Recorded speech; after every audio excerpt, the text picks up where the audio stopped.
Welcome to My Therapist is Out. Each episode, we talk with a therapist from Open Space Therapy Collective or LGBT community members about mental health and building community. I'm your host, Renae Johnson, licensed therapist and founder of Open Space Therapy Collective, where we are your hub for queer and trans mental health care.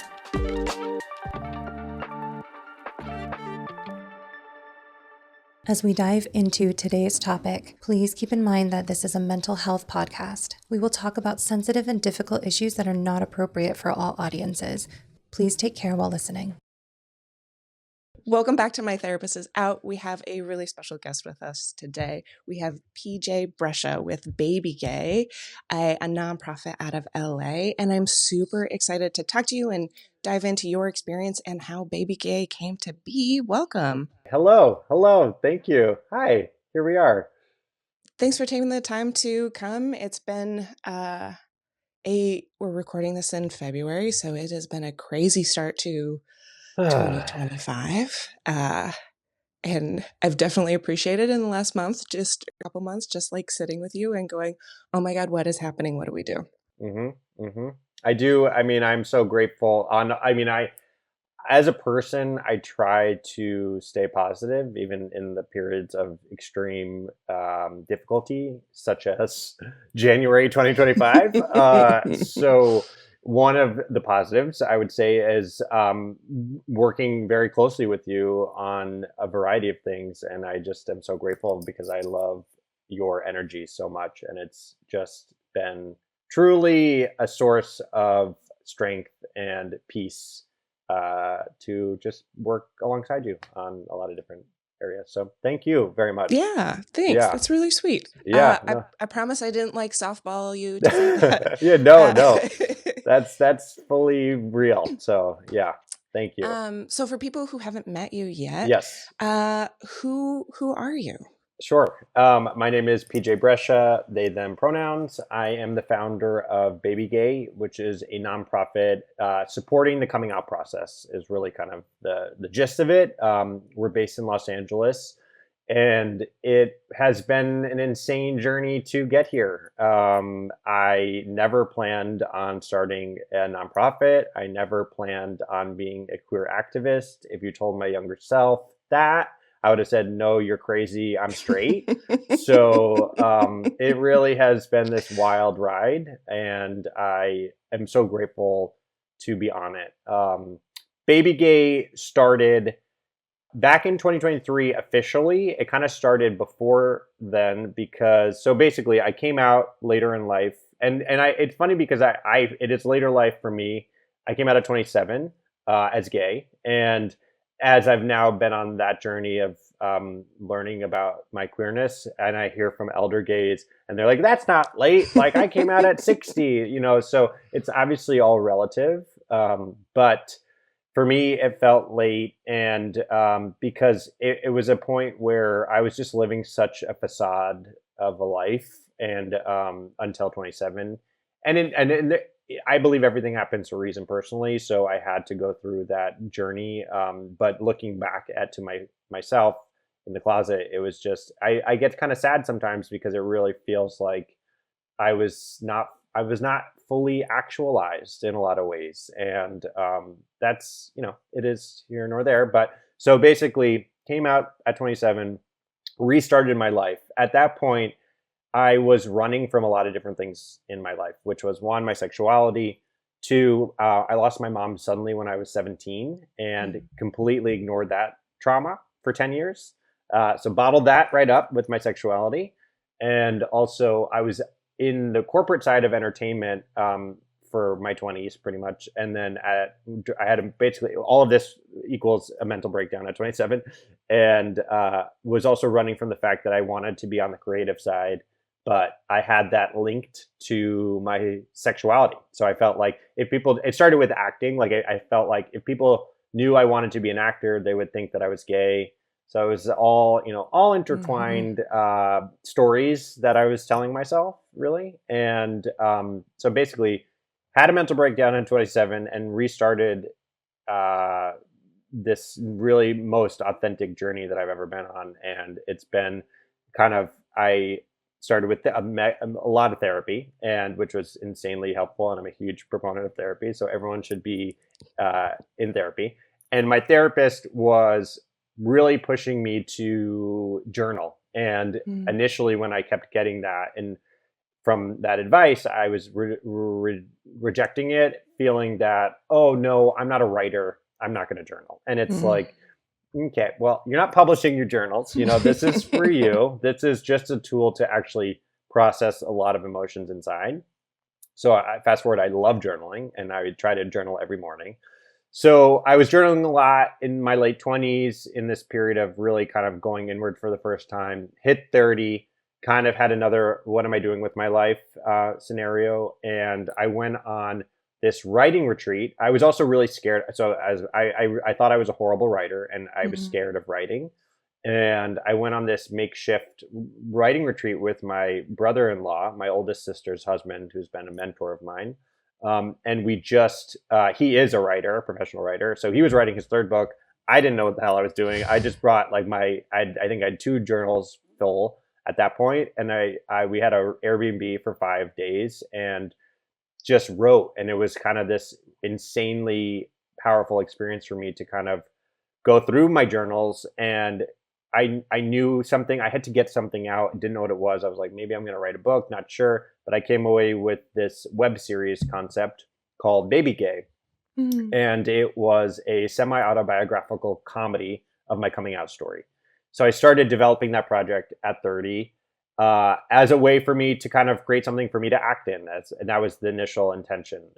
And well, one, just writing this fictional version of myself, I learned so much about myself through that project, which was Mhm. really powerful.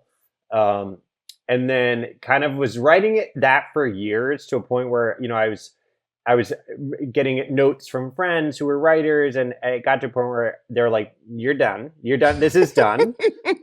You need to now like create it, shoot it. So it was that final push from a dear friend of mine, Kayla, who's a writer creator, and she was really put that notion inside, and I did, and I that changed everything for me, honestly, just doing it. Mm. So I assembled a team. I raised a little bit of money. I assembled a team of creators. I treated the project very professionally, and had realized that I don't know how to do a lot of these elements of production. Let me collaborate with others that do specialize in that. And it was this unbelievable experience that then yielded this pilot called Baby Gay.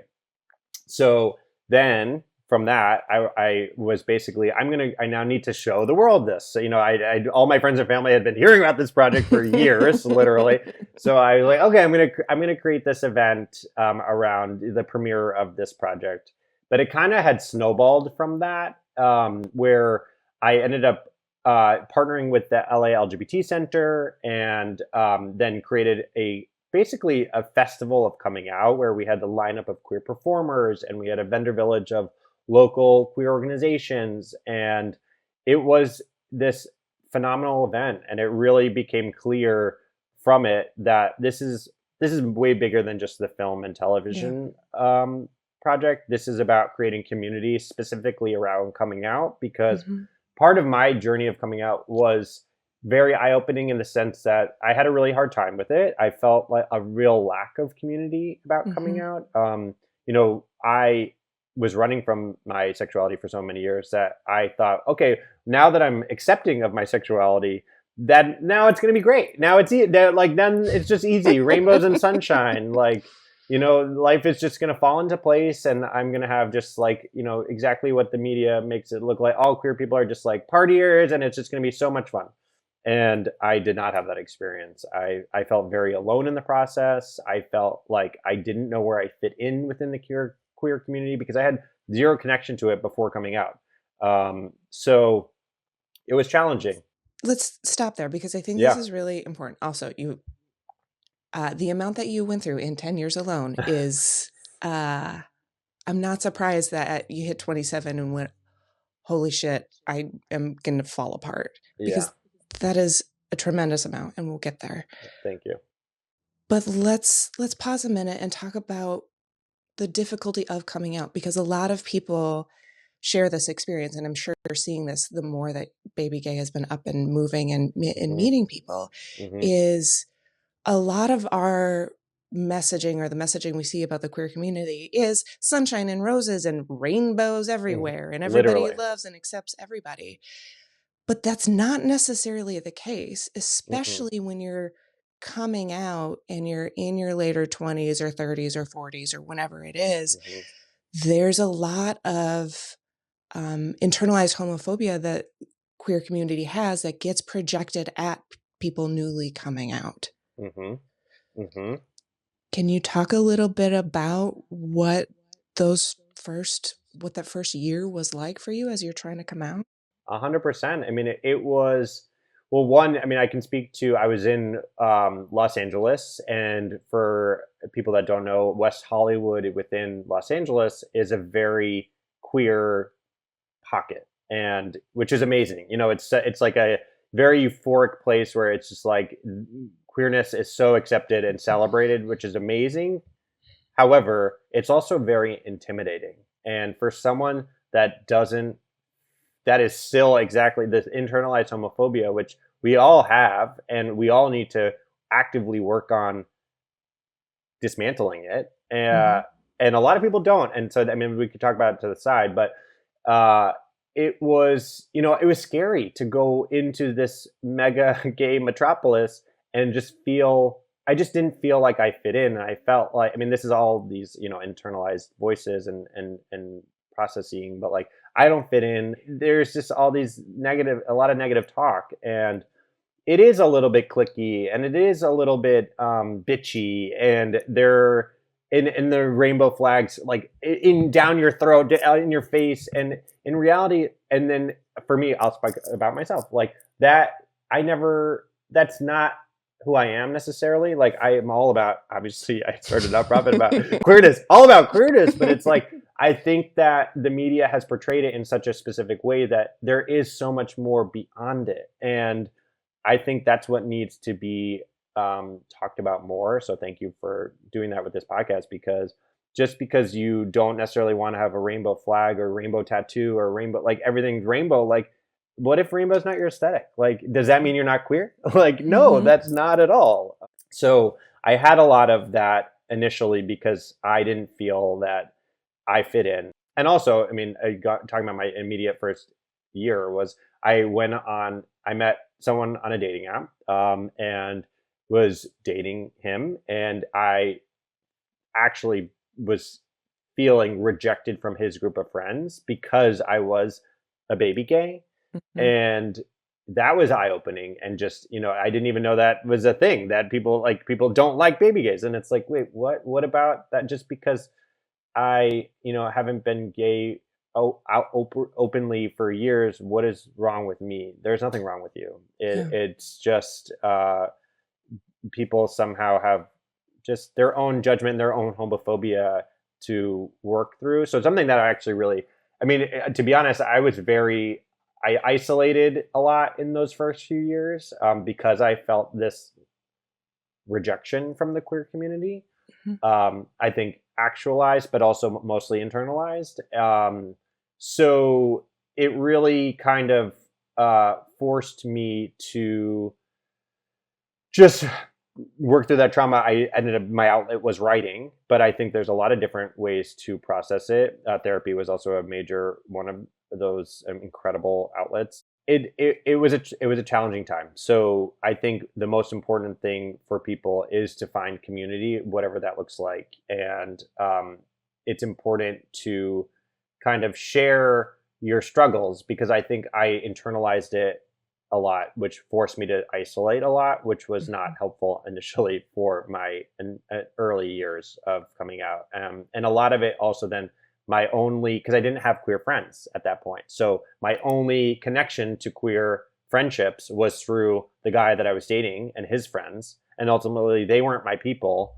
So I just felt extremely alone. So, I mean, it's challenging. And that's what I'm really trying to build with Baby Gay, is to create this space, judgment free, for all queer people, not just gay men, for all queer people and allies, because I think something that's really important is allies, because a lot of times in queer spaces, allies are not welcomed for some reason, which I understand, because there's this, queer people being in non-queer spaces is the more dominant reality of people's lives. So it's wanting to really Yeah. keep that queerness sacred. But to my feeling is that if we have people that want to support us, we should let them, and also we should support them. So Baby Gay is very much about queer and ally communities. Yeah, I love that you're making these distinctions, because there are parts of WeHo that are wonderful, but in general, Yes. it is, you get to be one type of queer, and it looks like one thing, and it acts like one thing. And, the Castro in San Francisco, I lived in San Francisco for a long time, is very similar, as you get to be a certain type of cisgendered gay man and act in these certain ways. And if you're a half step out of that, then you start getting side eyes. And I think part of that is, to what you're saying, is there are people who haven't really examined their own sexuality enough outside of I'm attracted to this person. They haven't examined their own internalized homophobia enough that when somebody is like, hey, I'm an authentic person and it doesn't look like what you saw on RuPaul or Queer Eye or whatever it is, that it challenges them, and they subconsciously go, oh, well, you're a baby gay, so you don't know. Exactly. And that's what we get a lot in the room, and people coming and being like, I feel really alone. Like, I've just moved to LA. I'm queer. I'm newly trans. I keep trying to make friends and nothing really fits. Or there's all of this infighting that is happening, or all of this like projection is happening, or I can't find my people because I don't fit this WeHo, Castro, whatever it is. And I think what you're doing is really important. And you're also doing it in ways that's not just, hey, let's go to the bar and have some drinks. Yeah. Because a lot of those, and nothing wrong with that. I love a bar and a drink. Yeah. But that's not how to create community first. So I love that you're pulling it out of those spaces and saying, no, let's all be together on purpose. Yeah, I thank you very much, because that's just what is, and it was not the necessarily intention, but it's just like what feels good, what feels welcoming, because it's just there's so many unwelcomed spaces, and going to the point of I came out later, but then I was internally working on myself through therapy and all these journaling and other tools for years. What I saw was, I feel I had this like, I'm late, I'm behind. But then I saw these people that came out at whatever 14 had been out loud and proud since 14, but they've also not done the work internally. So it as we said, like this internalized homophobia, you really have to work through that, because it can come up in very negative, toxic ways for people. So yeah, it's a journey. I mean, I still, the whole idea that, these boxes, these categories, the twink or the bear or the gym. I mean, and I don't know. The answer is I don't fit into any of these boxes, and I still don't know. And I think in the initial years, I was very concerned about that and upset about that. But as I've grown, it's like, wait, I don't need to fit in the box. Like, I just need to be me, and my people will just come as I find other people that just want to be them and don't care about these labels. Because labels are just a way for people to feel safe. Honestly, I think this is all my own opinion, and I would just see. I mean, it's also just like it's like very interesting. It's such a social experiment, because like I've gone to these parties where it's like a bear party, whatever, and it's like all these people, and they look identical, and like I'm like, there's a sea of lemmings, and there's nothing wrong with that, and I'm sure they feel very much like a part of community in that way, but that just never worked for me, and that kind of led to so I came out as gay at 27, and then at 31 I came out as non-binary, and it was those first years of processing my gayness that felt right. I'm like, okay, great. I'm attracted to men. I'm dating men. This feels finally authentically me. But then it was like 2.5, 3 years into the process, I was like, okay, there's something else. There's something else that I am not addressing. And I was scared and I didn't know what it was. And because at that point, I was conflating sexuality and gender identity. I didn't know the difference at all. And that's okay, by the way, for people that don't know the difference, it is okay. It's something that you can come to learn more about. But it takes effort because there's differences between your sexuality and your gender identity. So at 2.5, 3 years into it, I was like, okay, I'm gay, but there's something else I'm ignoring. What is it? I was like, am I trans? I don't know. Because like as a young child, I ran around saying I wanted to be a girl. I remember distinctly at 5 years old going into my mom's bathroom being like, Mommy, I wish I was a girl. And she was kind of like, sorry. Like, I don't know. Not sure how to help you.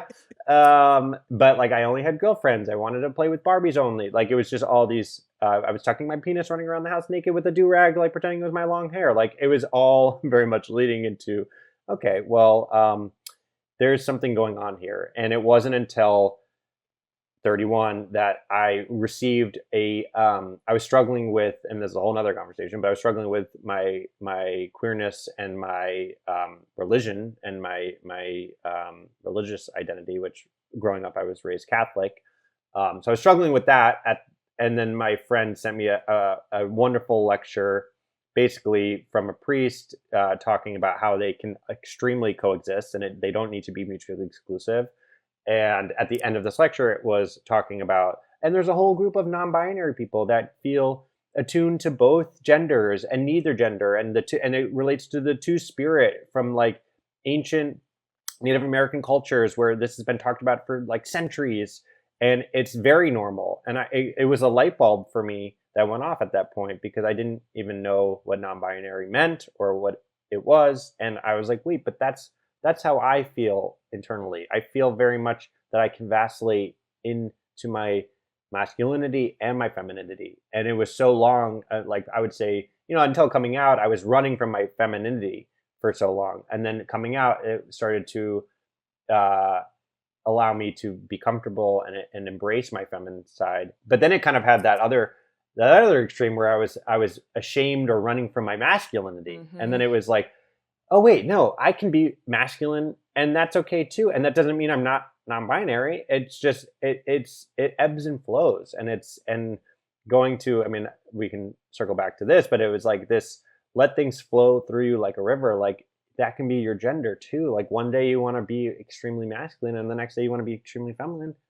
Great. Like there are no rules. There's no rules. And that's what's so beautiful. So it wasn't until 31 that I even understood the definition of what non-binary meant, and then took years of then coming out. That was a whole nother coming out process. Then I started coming out to my family and my friends. And when I came out to my family, I'm very grateful, and I will shout out my family.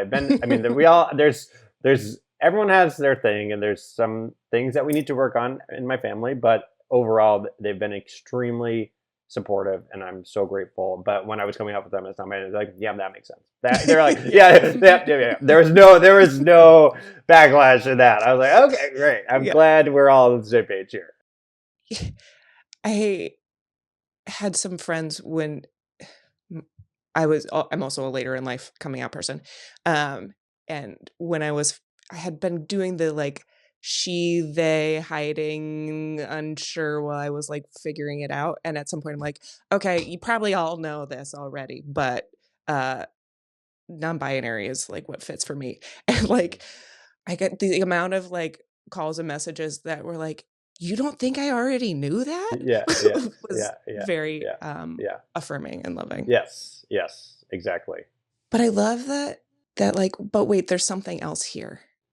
I think that's such a, and you and I can only speak to the non-binary experience, but I had that same thing. I was like, yeah, I'm like a sexually queer person. That makes sense for me. I like can breathe easier in that space, but there's something else. Yeah. And that can be enough. Like sometimes that like people will sit with, but there's something else for a long time before they find what fits or before it clicks, and trying on different things to figure out what that something else is okay. And same with sexuality, obviously. But I think there's also this pressure, and I like how you're talking about this, that like you don't, it's not just like a light switch and it's like, okay, I am this and I am this and these labels fit me. It's like, no, actually we're human and we're complex, and things change in our ideas of ourselves and how we're learning about terms also changes. Because I didn't even hear about non-binary until I was well into my 30s. Yeah. And then it was like, oh my God, this is the thing that I have Yeah. been trying to find forever. Yeah. It's really important. Yeah, it's very important. And I also feel like for me, I couldn't have gotten there without doing the years of work before. Like it's really, I mean, and I know it's such a cliche terminology or ideology, but it's like peeling back the layers. We're layers and layers, and it's like you can't get to the core without peeling back these outer layers first. So that's part of that journey, and it's interesting because if you're open to it, you'll start to see yourself evolving. Where it was like initially when I was coming out as non-binary, and this is all based on self-worth, and I've learned a lot through Coda. Shout out to Coda. It's been so incredibly great for me to use that process, and we can talk about that on the side. But when I first was coming out, pronouns, it did not bother me. I was like, any pronouns, he is totally fine, totally fine, totally fine. But then as I started going years into that journey, things started to change for me, where he started to trigger me in a negative way, because I felt, no, actually that doesn't represent how I'm feeling inside anymore. And I'm still struggling with that. And because I think there's societal, non-binary people look very androgynous. And if you don't look androgynous, then you're not non-binary. And it's like, that's not true. And I just, because maybe I look more mask presenting right now, doesn't mean that my non-binary identity is not valid. Obviously it is. And guess what? It's for me. So I'm coming up with, now this is a new administration, it's a whole another conversation. But before it even, it was just, having to kind of work with close friends and family who I will give them grace, and I have given them grace of, they've known me as he for so long. And Patrick, so my name is Patrick. I started then using PJ when I started acting as like a stage name for PJ Brescia, but then it was then coming out as non-binary. I was like, oh, actually PJ feels better to me because it's more like gender neutral. So now PJ is just what I'm going by in my life. But then I have people that kind of know me as former Patrick he, and there's a leeway that I've accepted. I think I'm now at a point where it's like I've done more specific asking of my circles to kind of use they them, because that is how I internally feel and want to outwardly be recognized as.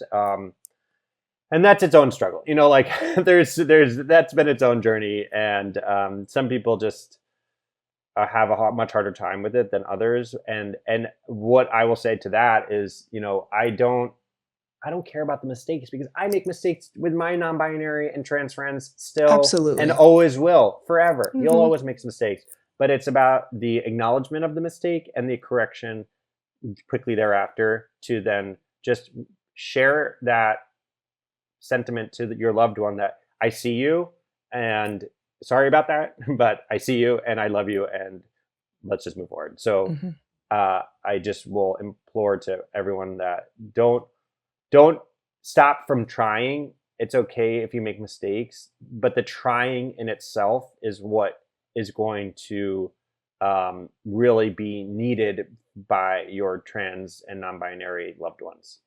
And I think that connects back to what you were saying about like including allies, Yeah. and this kind of push-pull that's happening with like allies being in queer spaces, is even with like the pronoun correction, there are allies who are well-intended, but haven't learned, like, oh, just a quick correction and move it on, is the, hey, my bad, I see you, I'm changing it, and I'm not making it about me, or I'm not making your agenda this huge display. We're just moving on. Mm-hmm. Because there's a lot of times we're like, oh my God, I'm so sorry. I can't believe I did this. I feel so bad. I Mm-hmm. know you go by that, and it becomes this production, which Mm-hmm. just ruins it. And it feels similar to like when the bridal parties take over drag brunch, Mm-hmm. or Mm-hmm. like the girls go out to the gay club and they dance and grind on all the guys who are clearly trying to be like, okay, no, thank you, because they feel Yeah. like they can and they're safe. Yeah. It's like, hey, you're welcome to like be here with us, but that ownership and taking up the space that isn't yours is not allyship. And you can't, like, we're not a zoo animal to come like observe. Mm-hmm. Yeah. So Mm-hmm. yeah, exactly. Mm-hmm. Yeah. So let's jump forward to Baby Gay Now. You Sure. had the partnership with the LGBT Center. I got a sneak peek at the trailer. It is amazing. I really hope this gets picked up. Thank I'm you. like, this Thank is you. the like queer happiness I need in my life right now. Thank you. Yeah. Thank you. So what has Baby Gay been like in the last few years? Yes. So it started with that event, and yeah, it was basically, the whole event was really just to promote the film and television project initially. That was the initial intention. So, the goal was to then get a manager and then start pitching it as a TV series, which did happen. The writer's strike has put a kind of a stop the momentum in that department, but the community side then kind of just started to blow up, which I mean, the TV series, I know it will happen in its right moment. So it's not like it's dead. It's just kind of, that's going to be, it's marinating at this moment in time. So basically that first year, which was 2023. So our launch event was February of 2023. Then we started to be kind of a vendor at other Pride events and queer events, which was incredible. And at our booth, we would sell merch, plugging our Baby Gay merch, really, Very really cute. good. You can find it on our website, baby.gay. But then at our booth, we would invite people to share their coming out stories, which that was kind of just a fun idea initially at our launch event, but really kind of hit this amazing place where, oh, this is really important to be sharing on our social media accounts, because for people that don't have necessarily the queer community in their backyard, like the New York, LAs of the world, they can see other people's story and their journey. So we have people share their coming out stories or advice for baby gays, and that's been really successful. So that was that first year. And then we had two more major events, and we partnered with the Black Cat for National Coming Out Day in 2023, which was incredible. Side note, queer history moment. The Black Cat is LA's version of Stonewall. And it happened actually 2 years before Stonewall in 1967, where it was a secret underground like meetup of queer people at the Black Cat. And they would have these cross-dressing parties, and it was kind of like a note to the queer people to come, like, this is your this is your time. So come and have your fun now. So they were having one of those moments, New Year's Eve, 1966, going into 1967, and there was a undercover police raid, some brutality, and then there was peaceful protests outside the Black Cat, February 11th, 1967. So I learned all about that in the creation of my web series, because in the kind of the storyline, for people that don't know, this character is newly gay. He's still closeted, but he goes to the library to learn how to be gay because he was just dumped because he wasn't gay enough. So he has like a crash course, like, how do I learn how to be gay quickly? So he goes to the library, and this was just a fictional, this is not real. So, in developing this project, I was like, wait, I don't know anything about queer history, so I need to learn. So I literally basically took books and books and listened to podcasts, shout out to Making Gay History, just and consumed as much. And basically from that, learned that LA is like such an important part of the queer rights movement and queer history. So the Black Cat is this unbelievable establishment that still exists to this day and is has roots to the beginning of the queer rights movement. So I reached out to them to do a National Coming Out Day event. We ended up partnering together. It was a major success. That was October 11th, 2023.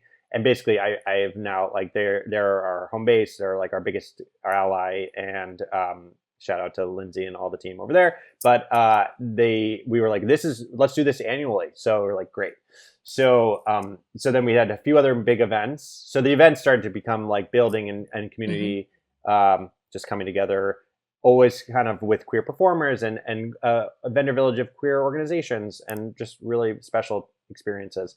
Then last year, we were planning our second annual National Coming Out Day with the Black Cat. And it kind of just snowballed, where the city of LA got involved, and Baby Gay, the Black Cat, in partnership with LA City Council, officially recognized National Coming Out Day as an LA City holiday, which was incredible and just so monumental. And just, it's very exciting, and I'm very proud of that. And LA became the largest city to recognize that date. And LA City Council members Nithya Raman and Hugo Soto Martinez were really crucial in that. So that October 11th, 2024, like a few months ago, we had a presentation at City Hall, which was really exciting. And then our event at night basically turned into this like official celebration of the history that we're making in the morning. And we had Margaret Cho as our headliner, and it was just this phenomenal large scale event, which was super powerful. Meanwhile, these major events are happening. I kind of felt, okay, that's great. I mean, we're going to definitely keep going in that regard.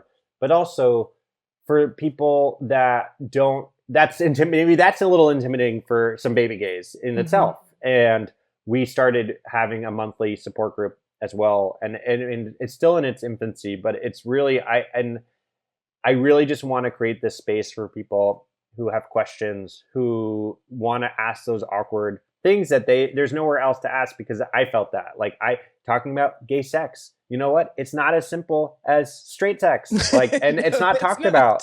It's not. And there's some prep involved, and there's some health concerns and important details that need to be shared. And if you don't have queer community before coming out, you're not necessarily going to know those things. And that's where I felt very alone a lot too. So I really just want to create this space with Baby Gay on a monthly basis to just have open space, open share, open question ask, because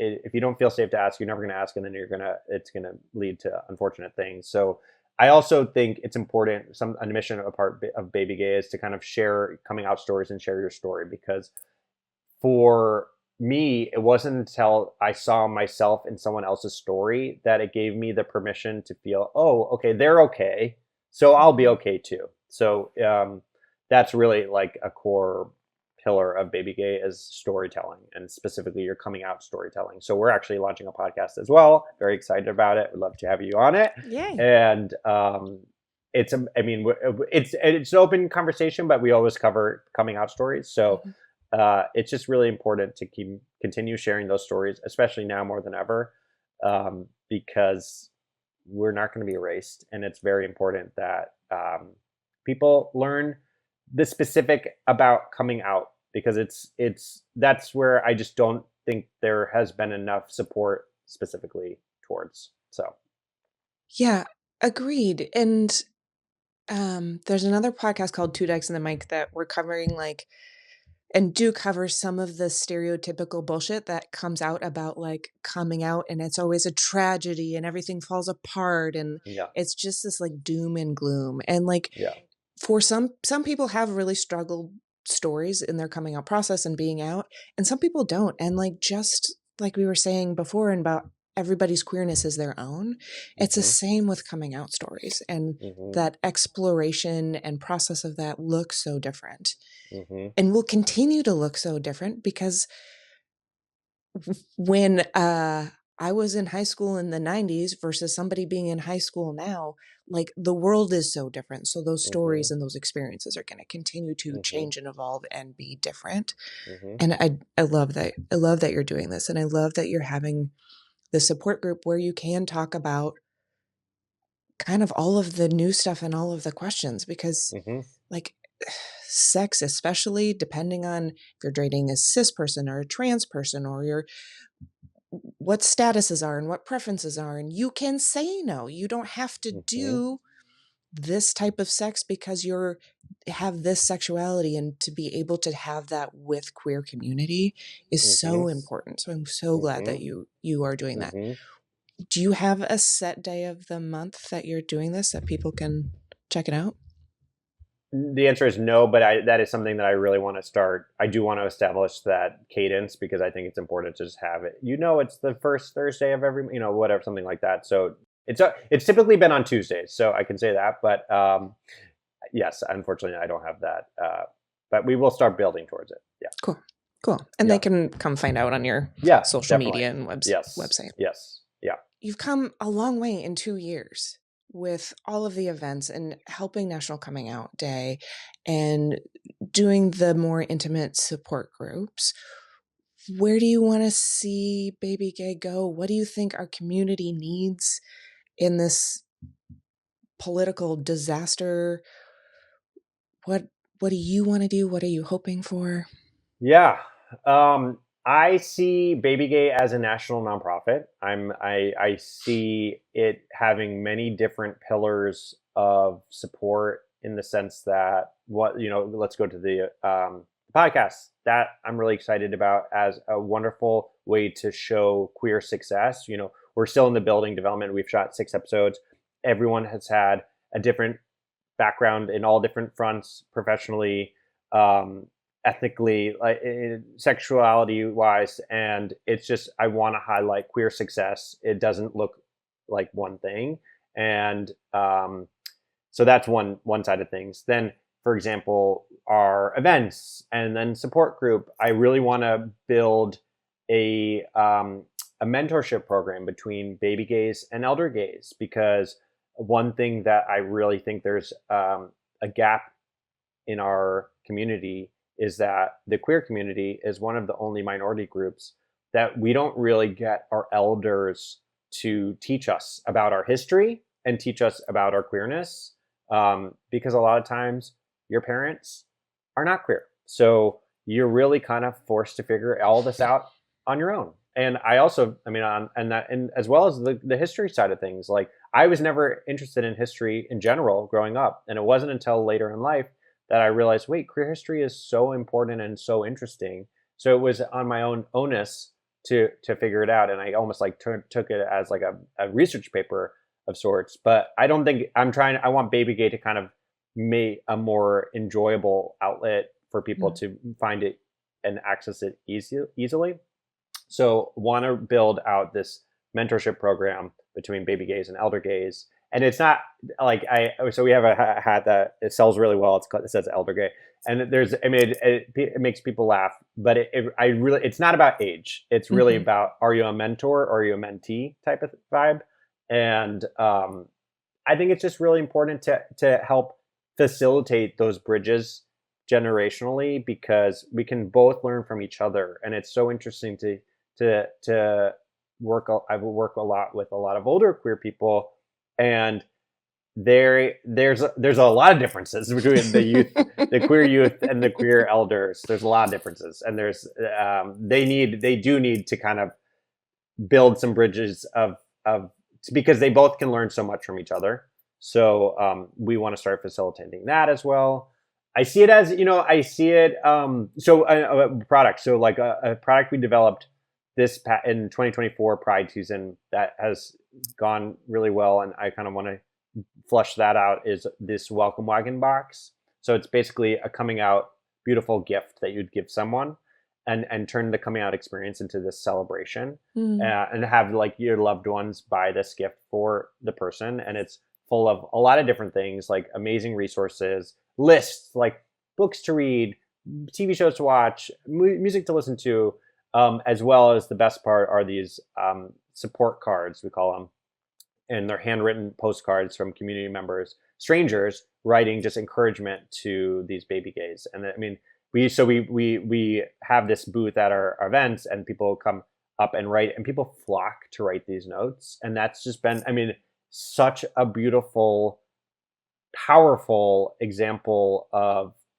humanity at its finest. You know, like people dying to write supportive notes to strangers is so heartwarming and so needed. So I really want to start building out this program because I think it will help a lot of people. And the concept, I mean, literally, it's like every time people come up to our booth and see this welcome wagon and these support cards, they're like, oh, I wish I had this when I was coming out. Like everyone says that. I'm like, okay, well, I think then we really just need to keep pushing this to the masses because I think it will help a lot of people. So there's just, I see in my mind, it's like, it's a full service nonprofit brand media outlet. Like I want to empower other queer creators to have their content on the Baby Gay network, you know, like in the future. So I have a lot of exciting ideas for Baby Gay, and I'm just one person. I mean, I have amazing creators. I'm at one of my co-creators' house, Josh. Shout out to Josh right now. And he has been so incredible building out the website, and that's not my forte. So need support where like I can't do it myself because we can't do all the things ourselves. That's one thing. I think a lot of people want to do everything by themselves, but in reality, collaboration is so important for everyone. That's for everyone. So I am taking it one step at a time because it can get overwhelming. Like with having so many exciting ideas, it can get overwhelming as an entrepreneur. You know, Baby Gay just officially became a nonprofit 501c3 end of 2024. That's its own journey and a half. So kind of just been navigating that, but on a spiritual side, I'm not religious anymore. I'm more spiritual. And on the spiritual side, there's been these insane miracles with that process that have made it like the process, like the administrative side of things happen really quickly to a point where it's like, oh, this is neat. This is being guided from above. This is someone above. It wants this to be moving forward. And I think that just is exemplified with the momentum we've had in a short period of time. So to be honest, I mean, I don't know what the future holds, especially now, but I just know Baby Gay is so needed now more than ever. So I will not stop until it takes over the world. I love it. I love it. Yeah. It's so interesting how we get to those projects or those things in life and there's just no roadblocks, especially when you're expecting a lot of roadblocks. It can be such a clear sign of like, yeah, you're on the right path. Keep going. Yeah, keep going. Exactly. That's what, a piece of advice I would say is like, because it took basically all my 20s where I was trying all these different verticals of careers and they were good. Like I could have done any of them, but I just felt like I couldn't progress forward. And it got to a point where I was like, what's wrong with me? Like I see all my friends and they're excelling in their careers and I felt very behind. I mean, this is not even sexuality related, but like just in career related. And I felt bad about myself, but it's like, no, because I was actually looking back, I was building and learning tools from all these different things that I was trying. And it's now in my life that I feel aligned, that the roadblocks are gone, but also all these things that I was doing previously have been learning and building. And now I'm utilizing those tools now. So I think it's hard. It's hard. It's hard. Yes, it's really hard. But you just need to keep moving forward. And sometimes you don't know what that forward looks like, and that's okay. But just trust that the universe has got your back, and that's where community is so important. That is a perfect place to end on. Thank you.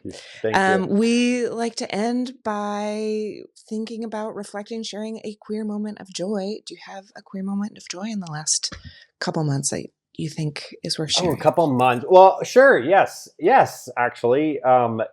So post the election was a really sad moment for myself and I think a lot of queer people.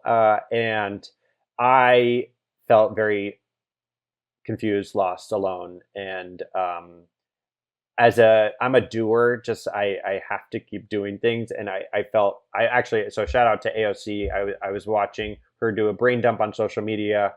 It was like, what can we do?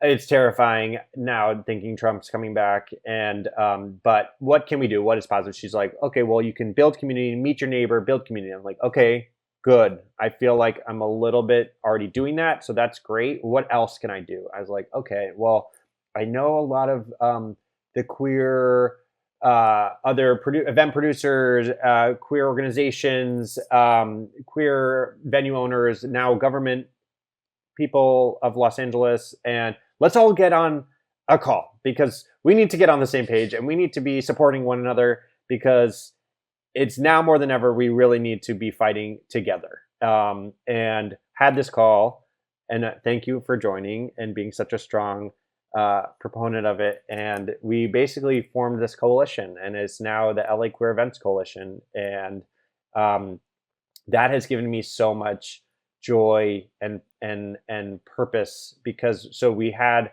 our first event. Initially, it was going to be about healthcare and legal rights for the queer community in this new administration in January. Then the fires of LA happened and we pivoted and it turned into kind of a fire resource share solidarity moment. And that happened on January 25th. And that was, our event was such a major success. Thank you for everything. It was, yeah, it filled me up. I'm still on cloud 9 after that event. Me too. And that was, the joy that I felt, the queer joy that I felt from that event was, it felt like and I keep saying this, but like, and I heard it from you, but it really is how I felt, like the warm hug we need right now. So yeah, we're going to do more coalition events. We're planning to do one kind of the first days of this administration and do the legal rights and health care issues for the queer community in this new administration. So everyone look out for that event. Yeah, it's the warm hug we need. Yeah, it really is. And even thinking about like highlighting success, we got to see so many of our queer community in their element, like from the performers to the yoga instructors to the specialists talking about disaster relief to the community it was amazing. Yes, I agree. Where can people find you and learn more about Baby Gay? Sure. So follow us on social media, Baby Gay TV on Instagram and TikTok. Trying to find other platforms for various reasons, but right now our main platforms are Instagram and TikTok, and our website is www.baby.gay. No .coms, that gets confusing for some. And we will post all of our events and resources, and yeah, we have a lot of exciting stuff to come, so we're very excited to share it with everyone. So awesome. Well, thank you so much for being here and sharing. I'm sure we will talk again because we didn't tap into about 45 things that you brought up today, and I'm so curious. Yes, definitely. Thank you again, and we will be sure to share all of the links and so people can find you in the episode description. And Great. In the meantime, here's your community queer moment of joy. Hey, I'm Willie. My pronouns are he, him, and a moment of queer joy actually comes from media recently. Last of Us, the first season on TV, the third episode, told a really beautiful older gay love story, which is not something we get to see a lot. And, made a lot of people cry, and I just found it really amazing that we got to experience that in the mainstream. What does queer joy mean to me? Well, for me, it's about community and bringing everybody together and really celebrating our similarities versus our differences. Beautiful. And on that note, for me personally, it's about being able to kiss my wife in public and not being afraid of anything. Nice. Thanks for joining us. If you're in California and looking for a therapist, visit our website at openspacetherapycollective.com and book a free intro call with one of our therapists. If you're enjoying My Therapist Is Out, please rate, review, and follow us on Spotify, Apple Podcasts, and YouTube. Do you know somebody who could use a little extra dose of queer community? Send them one of your favorite episodes of My Therapist Is Out and help our collective grow one listen at a time. My Therapist Is Out is an open space therapy collective podcast, and our podcast editing is done by Rachel Peltzer and Smash and Grab Studio. We'd love to hear from you about today's topic, so email us at info@openspacetherapycollective.com. You can find us on TikTok and Instagram at Open Space Therapy Collective. Thanks for listening.